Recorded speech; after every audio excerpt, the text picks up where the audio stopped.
చూద్దామండి. ఈమెయిల్ ద్వారా వెంకట్రావు రాస్తున్నారు. ఉయ్యాలలో పిల్లలను మొదటిసారి ఎవరు వేయాలి తెలియచేయగలరు అంటూ రాస్తున్నారు. మేనమామ లేక మేనత్తలు ఉయ్యాలలో పిల్లవాడిని వేస్తే చాలా మంచిదని శాస్త్రం.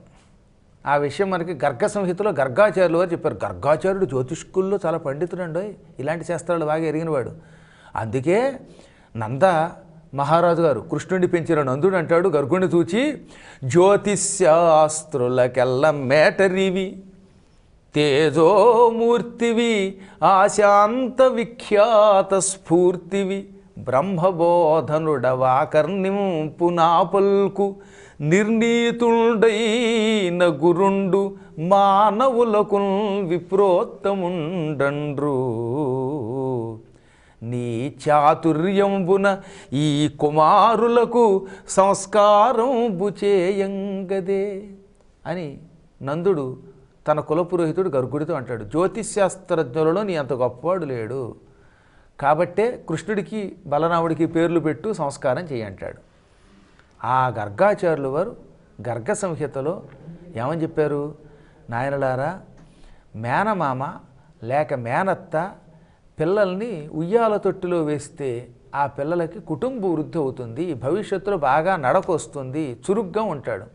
మేనత్త లేక మేనమామ కాకుండా అంటే వాళ్ళిద్దరూ లేరు బతికి అనుకుందాం, అసలు ఉన్న సమయానికి రాలేకపోయారు. అటువంటిప్పుడు అమ్మమ్మ కానీ బామ్మ కానీ ఉయ్యాల తొట్టిలో వేసిన పిల్లవాళ్ళకి బాగానే ఉంటుందిట. ఇంకా తక్కిన వాళ్ళు వేశారనుకోండి గతి లేక, అప్పుడు పిల్లలు ఏంటనమాట, నిండుమని పట్టుగా 25 ఏళ్ళు ఉండవు. గురువుగారండి నాకు నీరసం అండి, నేను నడవలేకపోతున్నానండి, ఎంత తిన్నా పట్టేవట్లేదండి అని కొంతమంది పాపం ఎప్పుడు అనారోగ్యంతో నీరసంగా ఉంటున్నారు. కారణం ఏంటనుకుంటున్నారు? మేనత్త మేనమామ లేక అమ్మమ్మ బామ్మలో కాకుండా ఎవరిలో బయట వాళ్ళు కనుక ఉయ్యాల తొట్టిలో వేస్తే పిల్లలకి పెద్ద అయ్యాక ఉత్సాహం ఉండదని, నీరసం వస్తుందని శాస్త్రం. గర్గుడు చెప్పిన మాట, నేనేమి ఇవేం సొంత పెత్తనంతో చెబుతున్నవి కావు. అందుకనే పాప అనాథలైనటువంటి పిల్లలు ఉంటారు, వాళ్ళు ఎవరో పెంచుతారు కదా, ఎవరో ఒకళ్ళు ఉయ్యాల్లో వేస్తే కొంత తేడా వచ్చే ప్రమాదం ఉంది. అప్పుడు దానికి కూడా విరుగుడు చెప్పారమ్మా. ఏమిటంటే ఇప్పుడు పిల్లవాడికి కన్న తల్లి తండ్రి ఎవరో తెలియదు, అనాథాశ్రమంలో పెరిగాడు. అటువంటిప్పుడు కృష్ణనామస్మరణ పూర్వకంగా భగవన్నామస్మరణ పూర్వకంగా ఉయ్యాల్లో వేస్తే మాత్రం ఈ నీరసాదులు లేకుండా సముత్సాహంతో ఉంటాడు. అందుకే ఎప్పుడూ కూడా ఉయ్యాల తొట్టిలో వేసేటప్పుడు కృష్ణుడికి సంబంధించిన పాటలు కానీ శ్లోకాలు కానీ నామస్మరణ కానీ చెయ్యాలి. పిల్లల్ని ఎప్పుడు ఉయ్యాల్లో వేసినా సరే చక్కగా జో జో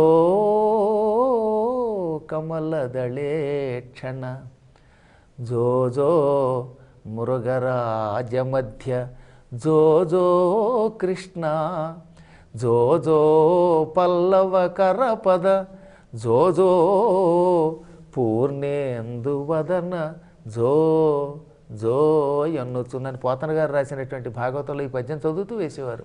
అప్పుడు పిల్లవాడు పెద్ద పెట్టిన అరవకూడదు, మళ్ళీ జా జో అంటే వాడు అవతల ఢామని లేచిపోతాడు. కొంచెం మెల్లగా సౌమ్యంగా పాడుతూ ఊపితే ఆ పిల్లవాడికి కృష్ణుడి యొక్క లక్షణాలు వస్తాయి. అప్పుడు వాడు ఉత్సాహంగా ఉంటాడు. కాబట్టి సాధ్యమైనంత వరకు మేనత్త మేనమామలు తప్పితే అమ్మమ్మ బామ్మలు వాళ్ళెవ్వరూ లేని దిక్కులేని వాడైతే ఉయ్యాల తొట్టిలో వేసిన కాసేపు ఏదో ఒక వంకతో కృష్ణనామస్మరణ చేయాలి. ఇలా చేసి ఉయ్యాల్లో వేయడం మంచిది. ఇవేమీ లేకుండా ఉయ్యాల్లో వేస్తే ఈ పిల్లలు భవిష్యత్తులో ఎప్పుడూ నీరసంగా ఉంటారు. వాడికి కారు ఫ్రంట్ సీట్ ఇచ్చినా సరే అలా బిగుసోపి కూర్చుంటాడు, చూడలేడు, నిద్రపోతాడు. అందుకని ఇక మీదట ఎవరైనా సరే ఈ పద్ధతి పాటిస్తే అన్ని రకాలుగా భవిష్యత్తు బాగుంటుంది.